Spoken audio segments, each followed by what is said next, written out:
Alright everyone, तो आज हम शुरू करने वाले हैं प्रॉपर्टीज ऑफ डिटर्मिनेंट्स के साथ।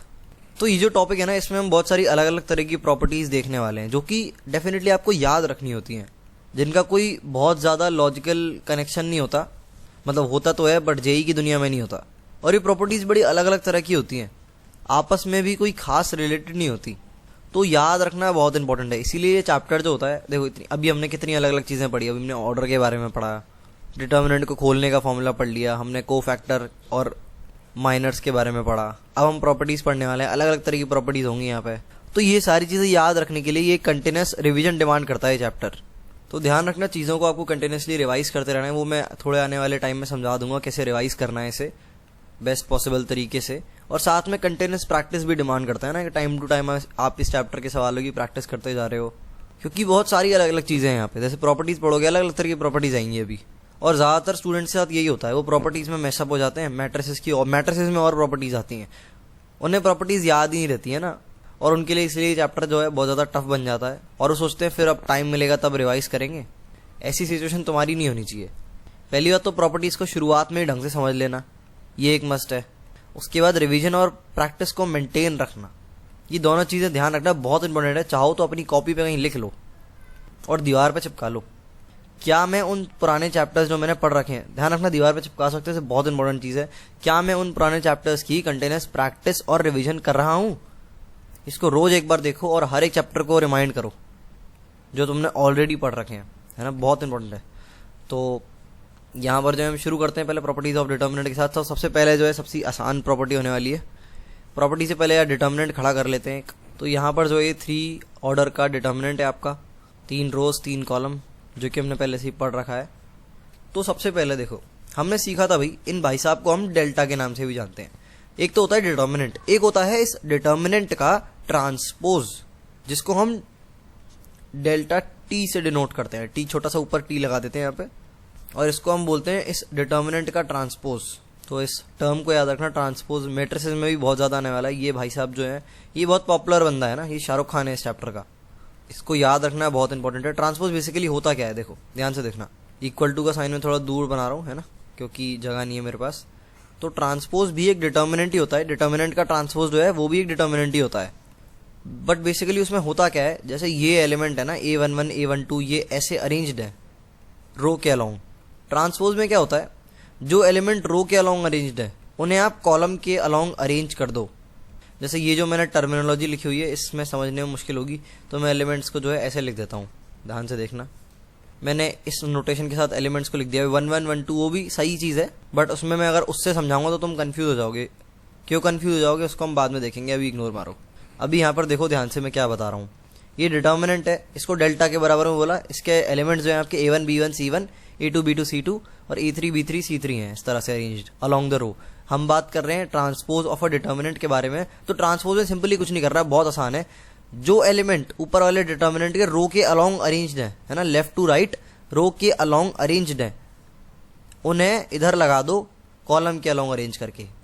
A1 B1 C1, और फिर सेम चीज सेकंड वाली रो के साथ करो, A2 B2 C2।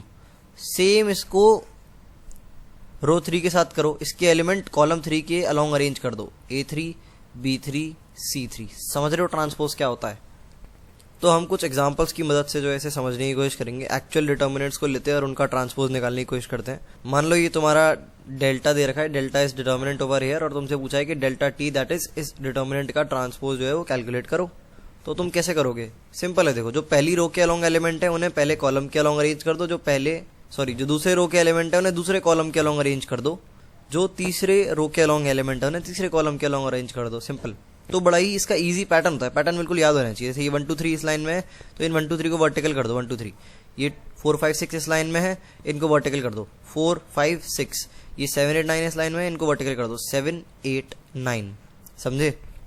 तो यहाँ पर हम देख पा रहे हैं, हमने देख लिया कि ट्रांसपोज जो है कैसे कैलकुलेट करना होता है। जो ऐसे एलिमेंट होते हैं उन्हें ऐसे अरेंज करना होता है बस। तो यहाँ पर एक बड़ी इंपॉर्टेंट प्रॉपर्टी होती है कि देखो ये जो डेल्टा टी है ये भी तो एक डिटर्मिनेंट ही है, जो कि इन भाई साहब से निकल के आया है जब हमने पता किया कि ट्रांसपोज का एक्चुअली मतलब क्या होता है। तो यहाँ पे पता चल रहा है कि डेल्टा टी जो है वो भी एक डिटर्मिनेंट ही है, उसकी भी कोई वैल्यू होगी। तो यहाँ पर एक प्रॉपर्टी होती है जो कि बड़ी इंपॉर्टेंट होती है, that is delta T is equals to delta. मतलब ट्रांसपोज का जो डिटर्मिनेंट होता है वो ओरिजिनल डिटर्मिनेंट के बराबर ही होता है। मतलब देखो दिखने में ये रिप्रेजेंटेशन तो अलग लग रही है, देखने में अलग लग रहा है, देखो ध्यान से देखो ये नंबर जो अरेंज है वो अलग अलग है, बट तुम जब दोनों को सॉल्व करोगे तब सेम ही रिजल्ट निकल के आएगा तुम्हारा। समझ पा रहे हो तुम मेरी बात? दोनों को जब हम सॉल्व करेंगे, वैल्यूज डालेंगे, जो हमारी डिटर्मिनेंट खोलना हमने सीख लिया है ऑलरेडी, तो हमारा जो फाइनल रिजल्ट निकल के आने वाला है वो दोनों की सेम वैल्यू आएगी। बड़ा इंपॉर्टेंट पॉइंट है, इसको याद रखना, दैट डिटर्मिनेंट की वैल्यू जो होती है वो बराबर होती है उसके ट्रांसपोज के बराबर, है ना। तो ये नोट्स में डालने वाली चीज़ है। हालांकि तुम्हारे लिए ये वक्त के साथ साथ बहुत ऑब्वियस हो जाएगी, क्योंकि इससे कई ज़्यादा कॉम्प्लिकेटेड प्रॉपर्टीज आने वाले टाइम में हम पढ़ने वाले हैं। कॉम्प्लिकेटेड है बट उनको हम सिंपल बना लेंगे। मतलब ज़्यादातर लोगों की कॉम्प्लिकेट हो जाती है क्योंकि पता नहीं वो क्या ही कर रहे होते हैं, जो कि डेफिनेटली हम नहीं करने वाले। हमने पहली प्रॉपर्टी पढ़ लिया डिटर्मिनेंट का ट्रांसपोज क्या होता है, और हमने ये देख लिया कि भाई डिटर्मिनेंट की वैल्यू उसके ट्रांसपोज की वैल्यू के बराबर होती है। Now moving on to the next property. तो इस प्रॉपर्टी को स्टैंडर्ड भाषा में बोलते हैं interchanging two rows and two columns, है ना। यहाँ पे टू आएगा, टू किसी रीजन से मैं येलो कलर से लिख रहा हूँ जिससे लोगों को याद रहे। सो नोटेटिंग इट अगेन, या फिर बोलूँ reciting it again, interchanging two rows and two columns. End में ऐसा आएगा, लोग बात शुरू कर देंगे अंग्रेजी गलत लिखता है। तो इसके लिए फिर से एक डिटर्मिनेंट खड़ा कर लेते हैं। तो ये हमने डिटर्मिनेंट बना लिया। अब काफी लोग कंफ्यूज हो रहेंगे कि यार यहाँ पे आपने वन तो लिखा हुआ है, वन वन आता था ना यहाँ पे, तो यहाँ पे वन लिखा हुआ है, यहाँ पे वन वन आता था, वो उसका क्या हुआ? तो भाई वो लिखने का अलग तरीका था, वो डिटर्मिनेंट को लिखने का अलग तरीका था, और ये अलग तरीका। यहाँ पर हम A1 B1 C1 A2 B2 C2 A3 B3 C3 इस तरह से लिख रहे हैं, वो तरीका बिल्कुल अलग था, उसको इससे रिलेट मत करो। उसमें जब हम ऐसे लिखते थे A11 B, नहीं B तो आता ही नहीं था, उसमें सारे A ही होते थे, है ना। उसमें हमारा A11 के बाद A12 आता था, फिर A13 आता था, फिर नीचे होता था A21, इस तरह से हमारा कंटिन्यूस होता है। ये लिखने का एक अलग तरीका है। कई बार ये तरीका बेहतर होता है और कई बार ये तरीका बेहतर होता है जो कि हम लिख रहे हैं, A1 B1 C1 A2 B2 C2 A3 B3 C3। दोनों लिखने के अलग अलग तरीके हैं, है ना। दोनों की अपनी अपनी रेलेवेंस है। वो लिखने में थोड़ा ज़्यादा लेंदी पड़ जाता है, 1 1 लिखो, 1 2 लिखो, बार बार सारे नंबर्स को लिखो, तो हम कई बार ये तरीका भी यूज़ करते हैं। तो यहाँ पर ऊपर क्या लिखा है, interchanging two rows and two columns, है ना। तो यहाँ पर सबसे इंपॉर्टेंट चीज़ है कि ये जो एंड लिखा है, एंड की जगह कर दिया जाए और। एंड की जगह और क्यों किया, मतलब आप दोनों में से कोई भी एक कर सकते हो। एंड की जगह और करने का मतलब ये है, या तो रो चेंज इंटरचेंज कर लो दो, या फिर दो कॉलम इंटरचेंज कर लो। अब रो इंटरचेंज करने का मतलब तुम्हें समझ आ रहा है। इंटरचेंजिंग टू रोज को पहले समझते हैं। कोई भी दो रो पकड़ो, सबसे पहले इसके लिए पता होना चाहिए रो क्या होती है ना। रो क्या होती है, रो के लिए मैंने तुम्हें एक तरीका बताया था। मैम बोलती है भाई पीछे वाली रो में कौन बैठा है, इससे हम आइडेंटिफाई कर सकते हैं कि भाई रो ये हॉरिजॉन्टल वाली लाइन होती है, यह पीछे वाली रो, यहाँ पे बदमाश बच्चे बैठे हैं, आगे आ जाओ तुम, ऐसे मैम बोलती है ना। तो ऐसे याद तुम जो है कर सकते हो इसे। तो जैसे कि ये बोल रहे हैं इंटरचेंजिंग टू रोज, तो पहले रोज सेलेक्ट कर लेते हैं। टोटल यहाँ पे 3 रोज हैं, R1 R2 R3, है ना। तो इनमें से कोई भी 2 रो सेलेक्ट करो और उन्हें इंटरचेंज कर दो।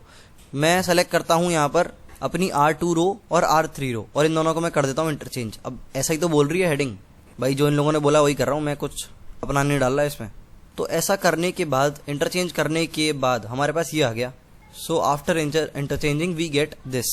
तो पहले वाले जो ऊपर वाला डिटर्मिनेंट है भाई, उनका कुछ नामकरण कर देते हैं, नीचे वाले कर देते हैं। तो इसको बोल देते हैं भाई कि आप तो डेल्टा 1 है, और जो नीचे नया आ गया इसको हम बोलते हैं भाई आप डेल्टा 2 हैं। अब दोनों तो अलग अलग है ना, रो इंटरचेंज हो गई है। यहाँ पर अगर देखोगे तो A2 B2 और C2 वाले एलिमेंट 3rd रो में है, और यहाँ पर A2 B2 C2 वाले एलिमेंट 2nd रो में है।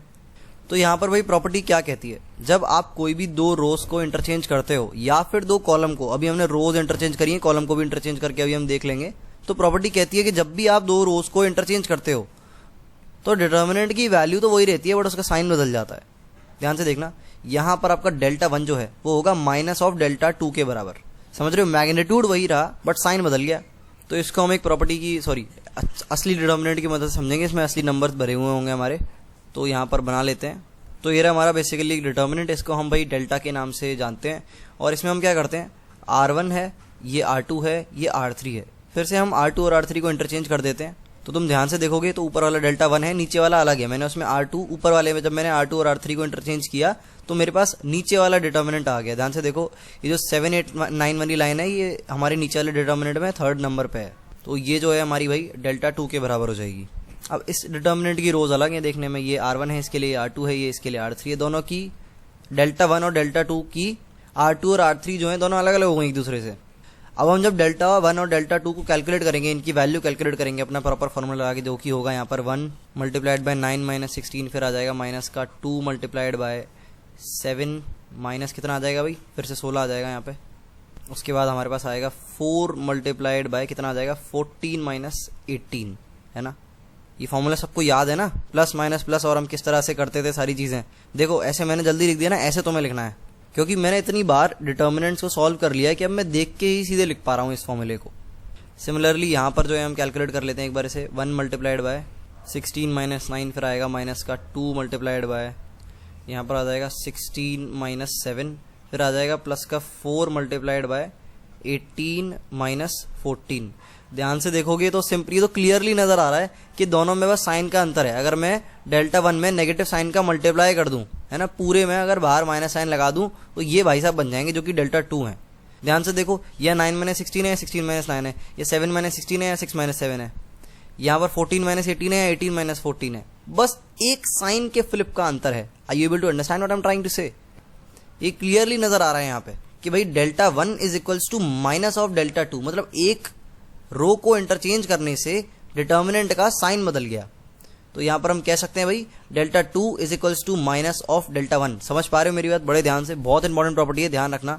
एक रो को बदलने से हमारा जो है डिटर्मिनेंट का साइन बदल गया। अब ध्यान रखना, सेम चीज जब तुम इन भाई साहब के साथ अप्लाई करोगी, जो नया डिटर्मिनेंट आया है, अब कुछ भी है, इससे क्या मतलब है, इसको एक काम करो, ये डेल्टा 2 है, अब एक काम करो डेल्टा 2 पे फिर से कोई प्रॉपर्टी अप्लाई कर दो। इस बार तुम इसकी R3 को इंटरचेंज कर दो इसकी R1 से, तो हमारे पास क्या बन जाएगा, दिखने में हमारा कुछ इस तरह का डिटर्मिनेंट बन जाएगा, जिसको हम डेल्टा 3 बोल देते हैं। देख रहे हो, मैंने इसकी R3 और R1 को इंटरचेंज कर दिया तो मेरे पास ये निकल के आ गया। फिर से सेम प्रॉपर्टी हम लगा सकते हैं, हम कह सकते हैं कि डेल्टा 3 जो है भाई वो नेगेटिव ऑफ डेल्टा 2 है। समझ पा रहे हो? कोई भी रो तुम इंटरचेंज कर दो, कोई भी दो रो तुम इंटरचेंज कर दो, डिटर्मिनेंट का साइन बदल जाएगा। इस तरह से हम जब थोड़े अच्छे हो जाते हैं इन सब मैनिपुलेशन को करने में, तो हम इस भाषा में बोलते हैं कि भाई कोई भी दो रो बदल दो, साइन बदल जाएगा डिटर्मिनेंट का। तो यहाँ पर delta 3 is equals to minus of delta 2, और ऊपर क्या आया था हमारा, ऊपर आया था भाई delta 2 is equals to minus of delta 1। तो यहाँ पर जो है हम डेल्टा 2 की वैल्यू अगर रख देंगे नीचे, तो हमारे पास आएगा delta 3 is equals to delta 1। मतलब इसको जब खोलोगे तो उसकी वैल्यू बराबर आएगी इसके, जब इसको खोलोगे ऊपर वाले को। तो अगर आप इस मैनिपुलेशन को, इस इंटरचेंजिंग की चीज को दो बार कर लेते हो कि आपने पहले दो रोज इंटरचेंज कर ली, फिर दो रोज और इंटरचेंज कर ली, तो वैल्यू डिटर्मिनेंट की वापस से रिटेन हो जाएगी। एक बार करोगे तो साइन बदल जाएगा। तो यहाँ पर मैंने ये लिख दिया है कोट अनकोट, है ना। एक बार करोगे तो साइन बदलेगा, दो बार करोगे तो वैल्यू रिटेन हो जाएगी, तीन बार करोगे तो क्या होगा, देखो दो बार करने पे वैल्यू रिटेन हो गई, तो मतलब ओरिजिनल डिटर्मिनेंट पे वापस आ गए हम, है ना, वैल्यू पे। फिर उसमें अगर एक और बार कर दोगे, यानी कि टोटल 3 बार, तो फिर से साइन बदल जाएगा। तो जब ऑड नंबर ऑफ टाइम्स हम ये इंटरचेंजिंग करेंगे, तो जो हमें डिटर्मिनेंट मिलेगा वो साइन बदला वाला मिलेगा, है ना। ऑड नंबर ऑफ टाइम्स अगर तुम रोज का इंटरचेंज करते हो तो नेगेटिव साइन वाला डिटर्मिनेंट मिलेगा, और इवन नंबर ऑफ टाइम्स अगर तुम इंटरचेंज करते हो तो तुम्हें सेम डिटर्मिनेंट रिटेन हो जाएगा। जैसे हमने ऊपर क्या किया था, डेल्टा 1 है, उसमें एक बार मैनिपुलेशन किया तो हमारा डेल्टा 2 आया, तो साइन बदल गया। यहाँ पर डेल्टा 2 जो है वो माइनस डेल्टा 1 के बराबर था। इसके बाद हमने दोबारा इंटरचेंज किया तो हमारा फिर से साइन बदल गया, है ना, तो डेल्टा 3 आया। तो यहाँ पे हमें पता चला कि डेल्टा 2 जो है भाई वो माइनस डेल्टा 3 के बराबर है। यहाँ से हमने डिडक्ट कर लिया कि ये दोनों एक दूसरे के बराबर है, मतलब हमने even number of times interchange किया। मतलब पहला इंटरचेंज ये था, दूसरा इंटरचेंज ये था, दो बार इंटरचेंज किया तो वही डिटर्मिनेंट की वैल्यू वापस आ गई, यानी कि डेल्टा 1 और डेल्टा 3 इक्वल हो गए। तो ये कोई बहुत ज्यादा लॉजिकल या टफ चीज नहीं है, बहुत ऑब्वियस चीज है। बस इतना याद रखना कि एक बार चेंज करने पर साइन बदल जाएगा, तो ऑब्वियसली दूसरी बार चेंज करने पर फिर साइन बदल जाएगा, माइनस माइनस प्लस होता है, और तो वैल्यू रिटेन हो जाएगी। बहुत आसान चीज है, कोई कॉम्प्लिकेटेड चीज नहीं है, चिल मारो, है ना, कोई खतरनाक चीज नहीं है ये। इससे खतरनाक चीज अभी आने वाली है। तो सेम चीज यार अब तुम कॉलम के साथ भी कर सकते हो। तो मैं यहाँ पर कॉलम के साथ एक बार करके दिखा रहा हूँ। A1 B1 C1 A2 B2 C2 और A3 B3 और आ जाएगा साथ में आपका C3। एक काम करो, कोई भी दो कॉलम्स को इंटरचेंज कर दो। कॉलम क्या होता है, ये भाई कॉलम है हमारे, ये कॉलम है, इन दोनों को कर दो इंटरचेंज। इसको बोलो डेल्टा 1, नीचे वाला डिटर्मिनेंट क्या आएगा, ये आ जाएगा C1 C2 C3, और बीच वाला तो आपका सेम रहेगा, उसको हमने छेड़ा ही नहीं क्योंकि B1 B2 B3, और आखिरी में आ जाएगा आपका A1 A2 A3। अब ये जो भाई साहब निकल के आए हैं इनको डेल्टा 2 बोल लो, तो ऐसे ही आपका जैसे पहले आपने किया था वैसे ही हो जाएगा। Delta 2 is equals to minus of delta 1, sign बदल गया, साइन बदल गया। एक और बार कोई कोई भी कॉलम उठा के अगर इस वाले डिटर्मिनेंट में तुम चेंज कर दोगे ना, मान लो काम करते हैं, फिर से एक डिटर्मिनेंट बनाते हैं नया अपने यहाँ पे। इस बार हम क्या करते हैं, इस डिटर्मिनेंट में ये बीच वाला उठाते हैं और इसका थर्ड वाला उठाते हैं और इन दोनों को इंटरचेंज कर देते हैं। इंटरचेंज करेंगे तो हमारे पास क्या बन जाएगा, C1 C2 C3, ये तो ऐसे एज इट इज हमारा सेम ही रहेगा। और यहाँ आ जाएगा आपका कितना आ जाएगा, 1 मिनट, यहाँ पर कुछ गड़बड़ी होगी मैंने इंटरचेंज करने में जल्दीबाजी में। दूसरे वाले डिटर्मिनेंट में C1 C2 C3 कैसे आ गए, कुछ तो हुआ है, कुछ हो गया है। 1 मिनट, ये मैंने गलत लिखा है, गलत लिखा है, गलत लिखा है, गलत लिखा है। इसको जब इंटरचेंज करेंगे, नहीं सही तो लिखा है, C1 C2 C3 इधर आ जाएगा, ठीक है। A1 A2 A3 इधर आ जाएगा, नहीं कोई दिक्कत नहीं है, चले।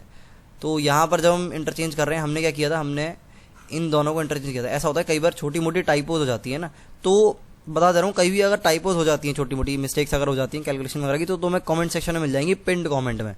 तो चाहो तो वीडियो शुरू करने से पहले एक बार कमेंट सेक्शन में नजर डाल सकते हो भाई कि भाई यहाँ पिंड कमेंट में कुछ दे तो नहीं रखा। तो टाइम स्टैम्प्स के साथ मैं डालता रहूँगा, है ना चीज़ें। अगर बहुत ज़्यादा बड़ी एरर कभी कभार हो जाती है, मान लो कभी 100 वीडियो में एक में हो गई, तो मैं तो उसको तो फिर वीडियो अपलोड करूँगा नहीं, वैसे ऐसा होगा नहीं, चिंता मत करो। तो इंटरचेंज करने पे हम क्या कर रहे हैं, हमने इस वाले नए वाले डिटर्मिनेंट में भी 2 कॉलम उठाए और उनको इंटरचेंज कर दिया। तो यहाँ हो गया A1 A2 A3 और इधर आ जाएगा आपका B1 B2 B3 इस तरह से। तो ये आपका बन गया डेल्टा 3। तो यहाँ पर हम कह सकते हैं भाई एक बार इंटरचेंज किया है तो साइन चेंज होगा, तो delta 2 is equals to minus of delta 3, यानी कि delta 1 is equals to delta 3। तो कॉलम के साथ करो, रो के साथ करो, तुम्हारी मर्जी, तुम कैसे भी करो, नई नई चीजें निकालो इसमें से, है ना। बेसिक चीज समझ आनी चाहिए, एक बार कॉलम इंटरचेंज किए तो साइन बदलेगा, एक बार रो इंटरचेंज करिए तो साइन बदलेगा। तो अब ये चीजें क्रॉस में भी वर्क करती हैं, जैसे कि आपको यहाँ पे देखा है ये आपका नया डिटर्मिनेंट है, चलो, है ना, डेल्टा। अब मान लो मैंने एक बार तो रो इंटरचेंज कर दी, मैंने R1 को पकड़ा और एक मिनट, ये मैं कॉलम की जगह रो को लिख रहा हूँ, मैंने यहाँ पे R1 को पकड़ा और यहाँ पर मैंने R2 को पकड़ा, है ना, इन दोनों को इंटरचेंज कर दिया। तो मेरे पास ये आ गया, ये जो है मेरे पास नया डिटर्मिनेंट निकल के आ गया। तो इसकी ये नई रोज का नामकरण है, R1 R2 है, इसके R3 है। तो यहाँ पर जो है नए वाले डिटर्मिनेंट को हम डेल्टा 2 बोलेंगे और ऊपर वाले को डेल्टा 1 बोलेंगे। तो हमें पता है कि भाई डेल्टा 1 जो है ये भाई साहब ये माइनस ऑफ डेल्टा 2 के बराबर है। अब एक काम करो, जो ये डेल्टा 2 है इसमें तुम कॉलम को इंटरचेंज कर दो, पहले रो इंटरचेंज करी थी फिर कॉलम इंटरचेंज कर दो। तो इन कॉलम को मैं इंटरचेंज करूंगा, इन दोनों को मैं इंटरचेंज कर देता हूँ। ये मैंने C2 और C3 को पकड़ा और इंटरचेंज कर दिया। तो ऐसा देखने के लिए हमारे पास डेल्टा 3 आ गया। अब एक बार इंटरचेंज किया तो हम फिर से बोल सकते हैं कि भाई delta 2 is equals to minus of delta 3। यहाँ से फिर आ गया कि भाई डेल्टा 1 जो है वो डेल्टा 3 के बराबर है।